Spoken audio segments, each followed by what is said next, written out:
Hi, my name's Monica, and I've been going to Oakbrook for about 7 years with my husband and 2 boys. My oldest is a first grader at Western, and Henry is 3, turning 4 in July. When I was 19 weeks pregnant, I found out that Henry was going to have a cleft lip and potential cleft palate. Getting the diagnosis, we really didn't have any family history. We didn't know anyone who had this. It was a complete shock to us. When I found out that Henry was going to have a cleft lip and potential cleft palate, I was terrified. I had no idea what to expect. I didn't know what he would look like. I didn't know what his treatment plan was going to look like.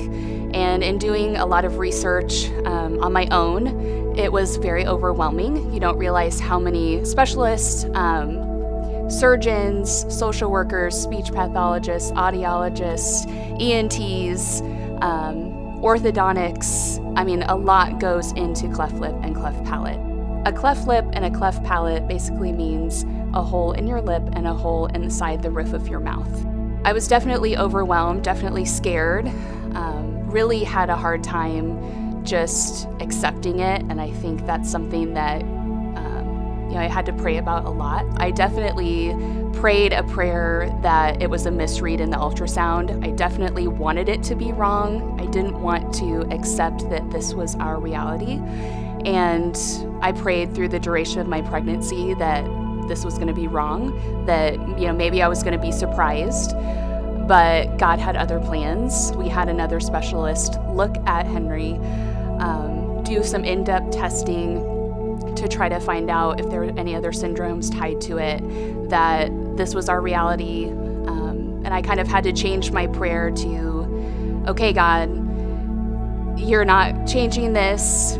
This is happening, and ask God, okay, if this is really going to happen, this is clearly not a misread. We're having other doctors look at this.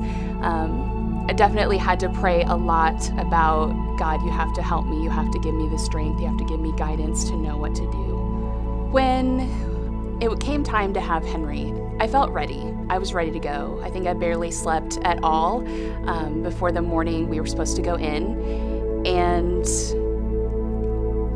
being able to meet him in person was indescribable. I was able to see Henry right after he was born, and I fell in love instantly. I think all of those feelings of, insecurity and, can I do this? And has God helped me get ready? All of that fear and anxiety kind of went out the window. Being able to just see his little face and just look into his eyes, I feel like I can do this. Like, it's not as scary as I thought it was going to be. God has answered a lot of those prayers. When I have asked him for help, when I have challenged him to, show up and help me, and I'm desperate for knowledge and understanding, I feel like God has really shown off in my life. I definitely prayed many prayers that God would take this away, that it was a misread, that, that I wouldn't have to have this in my life. And looking back, I've realized that I would miss out on so many things. I would miss out on opportunities. I would miss out on relationships. I would miss out seeing God move in my life and in my family's lives, if God had not given me this journey. Having a situation like this has really just exploded my faith, and it has exploded my prayer life more than anything else I think I've ever been through. I just feel like all these things go back to God, that if I can glorify him, it's because of him that I have Henry in my life. And he knew that I was strong enough with his help to raise a child with cleft lip and cleft palate and all that goes with that. And I feel like I can model that for Henry and explain to him that God made you special. God made you this way on purpose and for a purpose.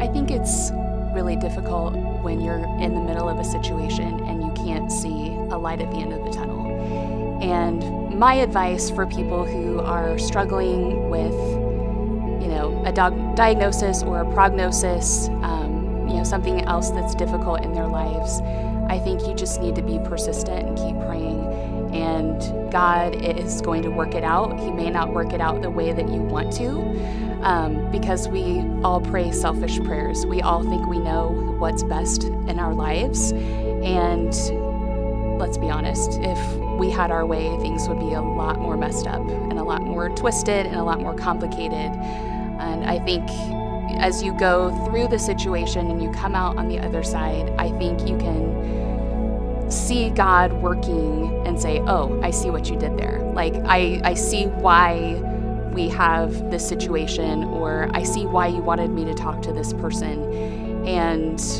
you can give God the glory for that.